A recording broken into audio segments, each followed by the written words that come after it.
తెలంగాణ ప్రభుత్వం ఇవాళ రాష్ట్ర బడ్జెట్ ను అసెంబ్లీలో ప్రవేశపెట్టనుంది. కాసేపట్లో అసెంబ్లీలోని కమిటీ హాల్లో కేబినెట్ భేటీ కానుంది. అనంతరం రాష్ట్ర బడ్జెట్ ను మంత్రివర్గం ఆమోదించనుంది.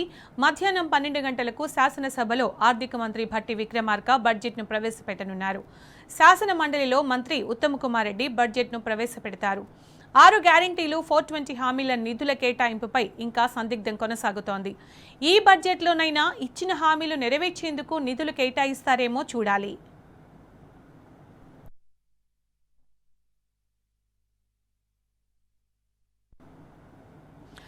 ఇక దీనికి సంబంధించిన పూర్తి సమాచారం మా ప్రతినిధి లివిల్ లైవ్ లో అందిస్తారు. లివిల్, తెలంగాణ ప్రభుత్వం ఇవాళ రాష్ట్ర బడ్జెట్ ను ప్రవేశపెట్టనుంది కదా, అప్డేట్స్ ఏంటి దానికి సంబంధించి? కొద్దిసేపటి క్రితమే రాష్ట్ర బడ్జెట్కి సంబంధించి కేబినెట్ సమావేశం ప్రారంభమైంది. సీఎం అధ్యక్షతన కేబినెట్ సమావేశం కొనసాగుతుంది. 12 గంటలకు శాసనసభలో deputy CM finance minister Bhatti Vikramarka budget ప్రవేశపెట్టినారు. అటు ఏదైతే మండలిలో సివిల్ సప్లై శాఖ మంత్రి ఉత్తమ్ కుమార్ రెడ్డి బడ్జెట్ను ప్రవేశపెట్టున్నారు. అయితే ప్రధానంగా గత 2.5 సంవత్సరాల క్రితం కాంగ్రెస్ ప్రభుత్వం అధికారంలోకి వచ్చే ముందు ఇచ్చిన హామీలపైనే ఇవాళ ప్రధానంగా ప్రజలంతా ఎదురు చూస్తున్న పరిస్థితి కనిపిస్తుంది. 6 గ్యారంటీలు 420 హామీలపైనే ప్రజలంతా కూడా మాకు ఈ బడ్జెట్లోనైనా మాకు న్యాయం జరుగుతుందా, ఈ బడ్జెట్లోనైనా మాకు నిధులు కేటాయిస్తారా అని చెప్పేసి కూడా ఆశపడుతున్న పరిస్థితి కనిపిస్తుంది. పూర్తిగా అంటే తెలంగాణ రాష్ట్రంలో దాదాపు 60% పైగా ఉన్న రైతాంగం అంతా కూడా ఇవాళ శాసనసభలో పెట్టే బడ్జెట్ పైన ఆశ పెట్టుకున్న పరిస్థితి కనిపిస్తుంది. గత 2.5 సంవత్సరాల్లో ఎలాంటి హామీలు నెరవేర్చలేదు, కానీ ఈ బడ్జెట్లోనైనా మాకు ఆశ కలుగుతుంది, ఈ బడ్జెట్లోనైనా మాకు నిధులు కేటాయిస్తారా అని చెప్పేసి కూడా పెద్ద ఎత్తున ఎదురు చూస్తున్న పరిస్థితి కనిపిస్తుంది. ఏదైతే ఎన్నికలకు ముందు కాంగ్రెస్ పార్టీ అధికారంలోకి వచ్చే ముందు అనేక హామీలు ఇచ్చింది. ప్రధాన హామీ రైతాంగానికి 2 లక్షల లోపు ఉన్న రుణాలన్నీ కూడా మాఫీ చేస్తాం, ప్రతి రైతుకు కూడా రుణమాఫీ చేస్తామని చెప్పేసి గొప్పలు చెప్పింది. ఆ రుణమాఫీ కేవలం 40% మంది రైతాంగానికి మాత్రమే రుణమాఫీ చేసి ఇవాళ చేతులు దులుపుకున్న పరిస్థితి ఈ కాంగ్రెస్ ప్రభుత్వంది. అంటే దాదాపు 2.5 సంవత్సరాలు అవుతుంది. అంటే దాదాపు కూడా ప్రభుత్వం యొక్క గడువు సగం ముగిసిపోయింది. కేవలం ఇంకా ఒక బడ్జెట్ మాత్రమే పూర్తి స్థాయిలో పెడతారు. ఇంకో బడ్జెట్ కేవలం అది ఓటాన్ అకౌంట్ రూపంలోనే ఉంటుంది. అంటే ఈ బడ్జెటే పూర్తి స్థాయి బడ్జెట్గా ఉంది. మళ్ళీ ఒక బడ్జెట్ ఉంది. అంటే ఇప్పుడు కేటాయిస్తేనే మాకు ఏమైనా లాభం చేకూరుతుంది, ప్రభుత్వం అన్న మాటలకు చెల్లుబాటు అవుతాయని చెప్పేసి కూడా ఇవాళ రైతాంగం అంతా ఎదురు చూస్తున్నది. ఒకవైపు రుణమాఫీ అన్నారు, ఆ రుణమాఫీ కాలేదు. మరోపక్క ఇవాళ రైతు భరోసాకు సంబంధించి కాంగ్రెస్ ప్రభుత్వం వస్తే 3 పంటలకు రైతు భరోసా వేస్తాం, 3 పంటలకు గాను 15,000 వేస్తామని చెప్పేసి గొప్పలు చెప్పారు. కానీ వాళ్ళ 15,000 కాస్త 2 పంటలకైంది, 2 పంటలు కాస్త 12,000 అయింది.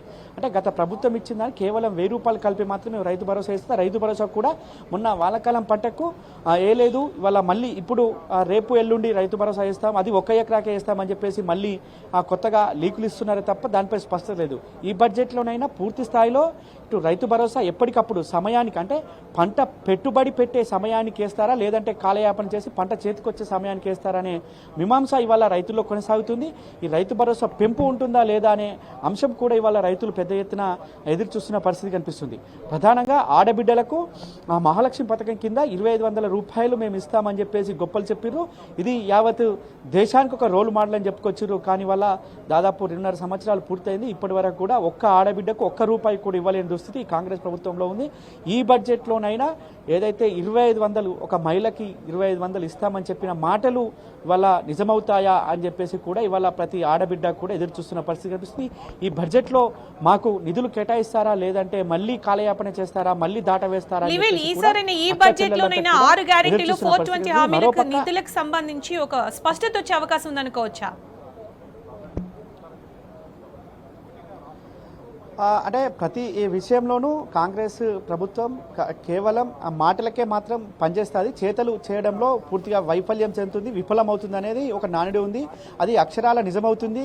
అనేక హామీలు చెప్పింది కాంగ్రెస్ ప్రభుత్వం. మీరు అన్నట్టు 6 గ్యారంటీలు 420 హామీలు ఇచ్చింది. ఏ ఒక్క గ్యారంటీ కూడా ఇప్పటివరకు చట్టబద్ధత లేదు. 100 రోజుల్లో దీనికి చట్టబద్ధత కల్పిస్తామని చెప్పేసి వారి నాయకత్వాన్ని తీసుకొచ్చి ఇదే ఎల్బీ స్టేడియంలో ప్రమాణ స్వీకారం రోజు పెద్ద ఎత్తున ప్రచారం చేయించడమే కాదు మొదటి సంతకం చేస్తున్నానని చెప్పారు. సీఎం చేసిన ఆ ఫైల్ ఎక్కడుందని చెప్పేసి ఇప్పటికే బీఆర్ఎస్ పార్టీ అనేక సందర్భాలు నిలదీసింది. సీఎం మాటకే చెల్లుబాటు లేదు, ఇవాళ ఈ బడ్జెట్కి ఏం చెల్లుబాటు ఉందని చెప్పేసి కూడా BRS party working president KTR మొన్న ధన్యవాదాలకు సంబంధించి తీర్మానానికి సంబంధించిన అంశం పైన కూడా పెద్ద ఎత్తున చెప్పారు. ఇది చట్టబద్ధత కల్పించాలని చెప్పేసి కూడా బీఆర్ఎస్ పార్టీ స్వయంగా ప్లకార్డులు ప్రదర్శించి వాటికి నిధులు కేటాయించాలని చెప్పేసి కూడా చెప్పింది. కానీ ఇవాళ దానిపై స్పష్టత లేదు. కేవలం అంకెల గారడి, మాటల బూరడి తప్ప ఇందులో ఎలాంటి స్పష్టత లేదు. కేవలం కాలయాపనకే ఈ కాంగ్రెస్ ప్రభుత్వం పనిచేస్తుంది తప్ప ఎక్కడ కూడా గ్యారంటీలు అమలు చేసేందుకు లేదు. స్వయంగా ఒక ముఖ్యమంత్రే ఇవాళ నన్ను ఏం చేసుకుంటారో చేసుకొని నా దగ్గర డబ్బులు లేవని చేతులెత్తేసిన దుస్థితి ఉంటే ఇవాళ 6 గ్యారెంటీలు ఎలా అమలు అవుతాయని చెప్పేసి కూడా వాళ్ళ ఆర్థిక నిపుణులు చెప్తున్న పరిస్థితి కనిపిస్తుంది. ప్రభుత్వం పూర్తిగా పట్టుకోల్పోయింది కనుక ఇవాళ నిధులు రాబట్టడంలో కావచ్చు, నిధులు సేకరించడంలో కావచ్చు, ఇతర హామీలు అమలు చేయడంలో పూర్తిగా వైఫల్యం చెందిందని చెప్పేసి కూడా ఇవాళ ఆర్థిక నిపుణులు చెప్తున్న పరిస్థితి కనిపిస్తుంది. 6 గ్యారెంటీలో ప్రధాన గ్యారెంటీ ఇవాళ రైతాంగానికి రుణమాఫీ కావచ్చు, రైతులకు సంబంధించిన అనేక విషయాలను 6 గ్యారెంటీలే కాదు అనేక డిక్లరేషన్లు చేశారు. డిక్లరేషన్లు కూడా ఇవాళ చెల్లుబాటు కావడం లేదనేది ఒక చర్చ జరుగుతుంది. ఈ దాదాపు 2.5 సంవత్సరాలు పూర్తయిపోయింది, సగం టెన్యూర్ అయిపోయింది కాంగ్రెస్ ప్రభుత్వంది. ఇంకెప్పుడు చేస్తారని చెప్పేసి కూడా ప్రతి ఆడబిడ్డ ఎదురు చూస్తుంది, ప్రతి రైతన్న ఎదురు చూస్తున్నాడు, ప్రతి యువకుడు ఎదురు చూస్తున్నాడు.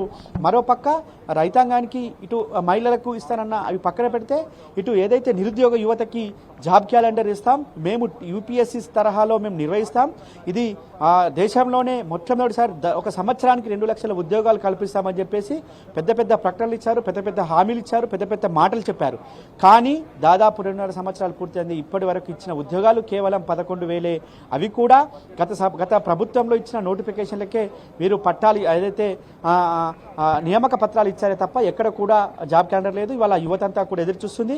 నిరుద్యోగ భృతి ఇస్తామని చెప్పేసి ప్రియాంక గాంధీ తోటి పెద్ద పెద్ద ప్రకటనలు చేపించారు. ప్రియాంక గాంధీని తీసుకొచ్చి పెద్ద పెద్ద ప్రకటనలు చేపించడమే కాకుండా ప్రచారంలో పాల్గొని యువతనందరినీ కూడా రెచ్చగొట్టారు. ఆ నిరుద్యోగ భృతికి గత అసెంబ్లీ సెషన్లో అడిగితేనే ఇస్తామని చెప్పేసి దాటవేసిన పరిస్థితి. స్వయంగా ఆర్థిక మంత్రిగా ఉన్న డిప్యూటీ సీఎంఏ ఆ మాట చెప్పిందంటే దానికి ఎంత వాల్యూ ఉందో కూడా అర్థం చేసుకోవాలి. వారి అగ్రనాయకత్వానికి కూడా ఆ మాటలకు వాల్యూ లేదనేది ఇవాళ తెలంగాణ ఉంది. మరి కాసేపట్లో ఈ బడ్జెట్లో ఎలాంటి కేటాయింపులు ఉంటాయి, ఎవరికి నిధులు కేటాయిస్తారు, రైతాంగాన్ని ఆదుకుంటారా, లేదంటే యువతను ఆదుకుంటారా, లేదంటే అవ్వతాతలు పెన్షన్ కోసం ఎదురు చూస్తున్నారు. బీఆర్ఎస్ ప్రభుత్వం వస్తే కేవలం బీఆర్ఎస్ ప్రభుత్వం 2,000 ఇస్తుంది, మేము వస్తే 4,000 చేస్తాం, డబ్బులు ఇస్తాం, ఇంట్లో భార్యాభర్తలకు ఇద్దరికి ఇస్తామని చెప్పేసి కూడా గొప్పలు చెప్పింది. ఇవాళ భార్యాభర్తలు ఇద్దరు కూడా ఎదురు చూస్తున్న పరిస్థితి కనిపిస్తుంది. ఇలా అన్ని వర్గాల ప్రజలు కూడా కాంగ్రెస్ ప్రభుత్వం పెట్టే బడ్జెట్ మరొకసారి ఉత్తదే అవుతుందా, నిజమవుతుందా, అంటే వారు చెప్పిన హామీలు అమలవుతాయా, లేదంటే ఉత్త మాటలకే ప్రకటనలకే ఉంటుందా అనేది కూడా ఇవాళ పెద్ద ఎత్తున చర్చ జరుగుతుంది. ఇవాళ ఆర్థిక నిపుణులు అయితే ఒకటే చెప్తున్నారు, ఖచ్చితంగా ఈ కాంగ్రెస్ ప్రభుత్వం చేసేది లేదు, చెప్పేదే తప్ప చేసేది ఏమి ఉండదు. ఖచ్చితంగా ఈ బడ్జెట్ కూడా ఉత్త పాత సీసాల కొత్త సార తప్ప ఇంకా అంతకుమించి ఏముండదని చెప్పేసి కూడా నిపుణులు చెప్తున్నారు. అంటే పూర్తిగా ఇవాళ ప్రతి పుట్టిన బిడ్డ నుంచి ముసలి వరకు కూడా ఇవాళ కాంగ్రెస్ ప్రభుత్వం దాదాపు 1,000 కోట్లు ఇవ్వాల్సిన అవసరం ఉంది. వారు ఇచ్చిన హామీల మేరకు ఒక్కో వ్యక్తికి సంవత్సరానికి 2,50,000 ఇస్తామని చెప్పేసి పెద్ద పెద్ద ప్రకటనలు ఇచ్చారు. ఇవాళ ప్రకటనలన్నీ కూడా ఉత్త మాటలే తప్ప చేతలు లేవనేది మరొకసారి నిరూపితమవుతుందని చెప్పేసి కూడా ఆర్థిక నిపుణులు చెప్తున్నారు. ఏదేమైనప్పటికీ బడ్జెట్ సమావేశాల్లోనైనా బడ్జెట్ కేటాయింపుల్లోనైనా ఇవాళ ఇచ్చిన హామీల్లో కొంతమేర కన్నా నిధులు కేటాయిస్తారా లేదా చూడాలి. ఇరిగేషన్ శాఖ కావచ్చు, ఇటు ఉద్యోగులకు సంబంధించిన పీఆర్సీ విషయంలో కూడా ప్రభుత్వం మాట తప్పింది. పీఆర్సీ ఇవ్వడంలో పూర్తిగా జాప్యం చేస్తుంది. వచ్చిన 6 నెలల్లోనే పీఆర్సీ అని చెప్పింది, దాదాపు 2.5 సంవత్సరం అవుతుంది, పీఆర్సీ లేదు, ఇచ్చే టీఏడిఎల్ కూడా లేవు. దేశ చరిత్రలోనే ఒక రాష్ట్రం 5 డిఎల్ బాకీ ఉన్నదంటే అది కేవలం ఈ కాంగ్రెస్ ప్రభుత్వం పాలిస్తున్న తెలంగాణ రాష్ట్రం అని చెప్పేసి ఇవాళ ఉద్యోగులంతా కూడా నిరాశతో ఉన్నారు. ఇవాళ బెనిఫిట్స్ రాక నిరుద్యోగ ఎవరైతే పెన్షనర్లు ఉంటారో, ఎవరైతే రిటైర్డ్ ఎంప్లాయీస్ ఉంటారో బెనిఫిట్స్ రాక అవస్థలు పడుతున్నారు. చాలామంది వారు ప్రాణాలు కోల్పోవాల్సిన దుస్థితి ఏర్పడింది. వారిపైన కూడా ఇవాళ నిరుద్యోగ అదైతే పెన్షనర్లు, రిటైర్డ్ ఉద్యోగులు కూడా ఇవాళ ఎదురు చూస్తున్న పరిస్థితి కనిపిస్తుంది. ప్రతి ఒక్క వర్గానికి కూడా ఇవాళ ఈ కాంగ్రెస్ ప్రభుత్వం దోకా చేసింది. ఈ బడ్జెట్లో నిధులు కేటాయిస్తారా లేదా అనే అంశం పైన మాత్రం క్లారిటీ రావాల్సిన అవసరం ఉంది. కానీ ఇవాళ పొలిటికల్ రాజకీయ నాయకులు కావచ్చు, ఆర్థిక నిపుణులు మాత్రం ఒకటి చెప్పారు, ఈ ప్రభుత్వం చేసేది ఏముండదు, మాటల గారడి అంకెల రంకెలే తప్ప ఇంకోటి కాదనేది కూడా స్పష్టంగా చెప్తున్నారు. పూర్తిగా ఈ ప్రభుత్వం ఈ బడ్జెట్లో కూడా ఎలాంటి కేటాయింపులు ఉండవు. వారికి మూసీ పేరు మీద ఎక్కడైతే కమిషన్లు వస్తాయో, మూసీకి సంబంధించి కావచ్చు, ఇంకో ఏమైనా కమిషన్లు వచ్చే వాటికే కేటాయింపులు ఉంటాయి తప్ప పేద ప్రజలను ఆపన్నాస్తంగా ఆదుకోవడంలో ఈ ప్రభుత్వం పూర్తిగా వైఫల్యం చెందింది. ఈ ప్రభుత్వం పేదలకు రైతాంగానికి వ్యతిరేక ప్రభుత్వం అని చెప్పేసి మరొకసారి ముద్ర వేసుకోబోతుంది. కేవలం మూసీకి ఇతరత్ర ప్రాజెక్టులకు వారికి ఏవైతే కమిషన్లు వస్తాయో, వారికి ఏవైతే కడుపు నింపుతాయో వాటికి మాత్రమే కేటాయింపులు ఉంటాయని చెప్పేసి కూడా ఆర్థిక నిపుణులు ఇటు రాజకీయ నాయకులు చెప్తున్న పరిస్థితి కనిపిస్తుంది. ఏదేమైనప్పటికీ మరి కాసేపట్లో అంటే 12 గంటలకు బడ్జెట్ సమావేశాలు ప్రారంభమవుతాయి. శాసనసభలో డిప్యూటీ సీఎంగా ఆర్థిక మంత్రి బట్టి విక్రమార్క ప్రవేశపెట్టినారు. అటు సివిల్ సప్లై శాఖ, ఇరిగేషన్ శాఖ మంత్రిగా ఉత్తమ్ కుమార్ రెడ్డి మండలిలో బడ్జెట్ ప్రవేశపెట్టినారు. ప్రతి ఒక్క జీవి సైతం ఇవాళ శాసనసభ సమావేశాలను చూస్తున్న పరిస్థితి. మాకు కొంత గొప్ప మేలు జరుగుతుందని ఆశిస్తున్న పరిస్థితి. ఏదేమైనప్పటికీ మనం కూడా ఖచ్చితంగా ఈ 420 హామీలు 6 గ్యారంటీస్ అమలు చేయాలని చెప్పేసి కూడా మనం కూడా ఆకాంక్షిస్తాం. మరి కాసేపట్లో ఈ బడ్జెట్ సమావేశాలు ప్రారంభం కానున్నాయి. సునీత.